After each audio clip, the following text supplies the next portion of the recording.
Сәлеметсіңдер ме балалар? Бүгін тыңдайтындарың ағаштар неге ашуланды деген әңгіме. Ағаштар неге ашуланды? Бір күні Алмабек өзінің жолдастарымен бірге өзенге шомылуға келеді. Олар шешініп те үлгермеп еді. Ауа райы күрт бұзылып, аспанды сірескен қара бұлт басып кетті. Азынан жел тұрды. Балалар сасқалақтап, не істерлерін білмей, үйлеріне қарай жүгіре жөнелді. Алмабек те жүгіріп келе жатыр еді.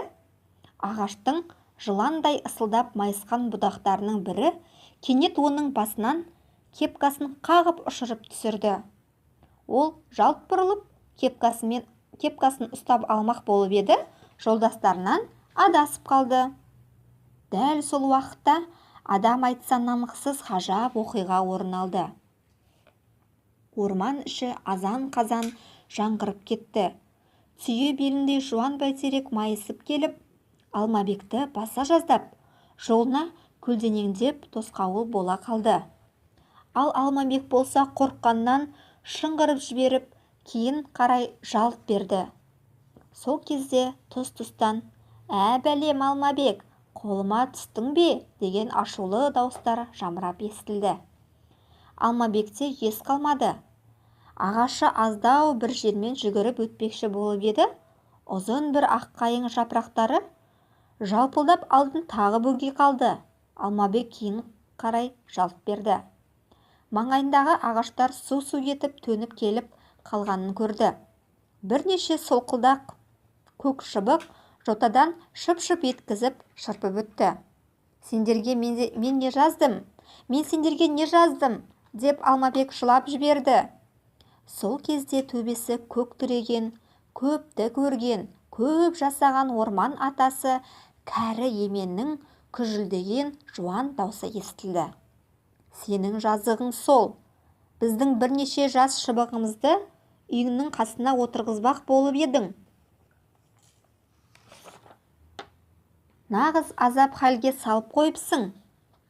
Түбі босатылмай қатып қалыпты. Тамыры суалып, құрып бара жатқан көрінеді.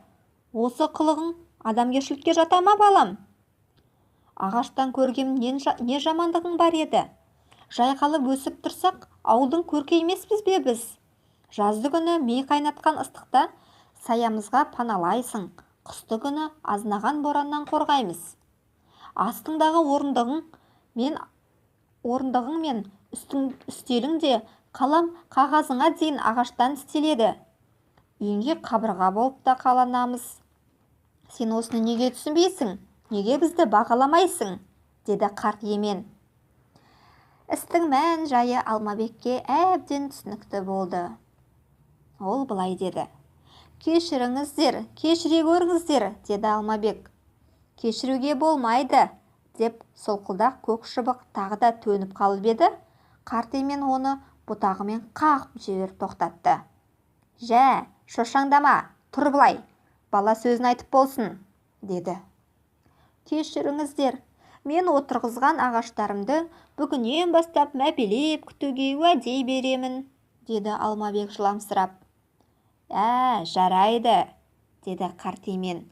"Олай болса, бар үйіңе, біз сені кешіреміз", деді. Әне балалар, көрдіңдер ме? Ағашқа күтім жасау әркімнің парызы. Біз ағаштан түрлі өнімдер аламыз. Қарт емен айтқандай, ағаштар бізді қыстың қақаған суығынан да, жаздың аптап ыстығынан да қорғайды. Ағаштың бізге тигізер пайдасы өте зор. Сондықтан, балалар, қазақта мынадай сөз бар: "Бір тал кессең, 10 тал ек" деген. Бір тал кеспей-ақ жыл сайын ағаш отырғызып, оны қамқорлықпен күтсек, өзімізге жақсы. Ағаштар бізге көп көмегін тигізеді. Сендерге осы әңгіме ұнаса, каналға жазылыңыздар. Сіздерді әлі алда бұдан да қызық әңгімелер мен ертегілер күтуде. Әзірге қош сау болыңдар.